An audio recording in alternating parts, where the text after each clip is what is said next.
Hi, my name is Sherry Sowards, and today I would like to share a review of Brown Girl Dreaming by Jacqueline Woodson. To say I enjoyed this book would be an understatement. This book kept me captivated, kept me wanting to come back every chance I could to read, and I don't often find that. I have to really get into a book and enjoy it in order to keep going back and picking it up. So, I would like to first start with a review I found of the book. Um, I found a book, or I found a review about the book by Betsy Bird, and her review was published in the School Library Journal. So she reviewed Brown Girl Dreaming, and she discusses the fact that it's a fictionalized memoir written for children, and also that it's considered historical fiction. And it's historical fiction because of the way the book is written, with so many different things. And Bird, she emphasizes the memoir and how, it's anyhow. Bird states that it's sharp when it needs to be sharp, funny when it needs to be funny, and a book that can relate to so many other works of children's literature. And she also says that Woodson takes her own life and lays it out in such a way that child readers will both relate to it and interpret it through the lens of history itself. Now, it's talking about child readers. I'm not talking about little bitty kids, but at least fifth, sixth grade and up would enjoy this book. And how the book is written in verse form. Woodson chose to write in a way that was familiar to her. And Bird brings up the way that Woodson chose to write about her novel was verse. But she even discusses how some novels are written in verse, and there's no reason for them to be written in verse. But she states, fortunately, in the case of Miss Woodson, the choice makes infinite sense. Young Jackie is enamored by words and their meanings. And after reading the book and doing some things, I wanted to learn more about Miss Woodson. And so I've gone online and I've looked and I've found several different things. And to hear her talk about books and reading and getting into it, and how, as children, they read when others were watching TV or outside playing, they read books. And some people would take that and they grow up with a despise for reading, but she took it and she enjoys it. She wants to bring back reading to so many people.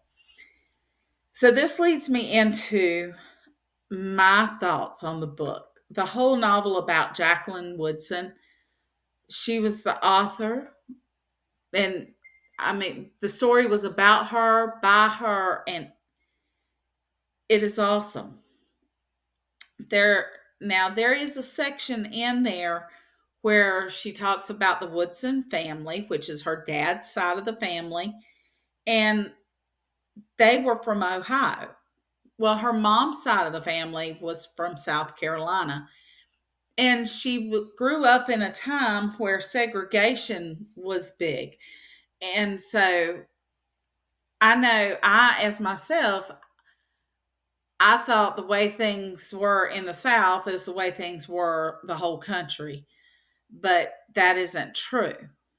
Things were very different in different parts of the country. And I found it very interesting to see that depicted in her book. And so Her Woodson was born February 12th, 1963 in Columbus, Ohio. And they were in Ohio, and by the time she is about 1 year old, her mom got her and her siblings and they moved to South Carolina. And then later in her childhood, they moved to New York, and where she lived in Brooklyn, New York. So after reading Brown Girl Dreaming, like I said, I had my eyes open to how life was for Woodson, and I decided to read some more of her picture books that she's written. And they too tell similar stories to what is in the book Brown Girl Dreaming. It talks about her life growing up. You can tell that it is about her life and how I believe little kids can get into those books and find themselves with those books. Not only did I get a sense of what it was like for her growing up in a segregated world, but she also writes about her life as a Jehovah Witness. And it left me wanting to read more of her books and wanting to read more about her. And so, a couple fun facts I discovered about Woodson was she can only write with her notebook turned sideways. And also, as a toddler, she did some advertisements for Alaga syrup in Ebony magazine. The book Brown Girl Dreaming was awarded the following awards: Newbery Honor Book, Coretta Scott King Award, as well as the National Book Award. Today, I would like to focus on the Coretta Scott King Award. First, it is an award that is given annually to African American authors and illustrators of books for young adults and children. Woodson is recognized for the way she opened up and wrote the story of her life as a young black girl in the 1960s and 70s. And she didn't tell graphic details about some of the things she may have witnessed or been part of. She gave enough detail that you could tell what was going on. Um, so, in other words, it is written where younger people can read it. And if you read the book, it will take you back into that time, and just the way she writes, it brings it to life. And I highly recommend reading Brown Girl Dreaming. And I would like to reference Betsy Bird and her review that was published in School Library Journal.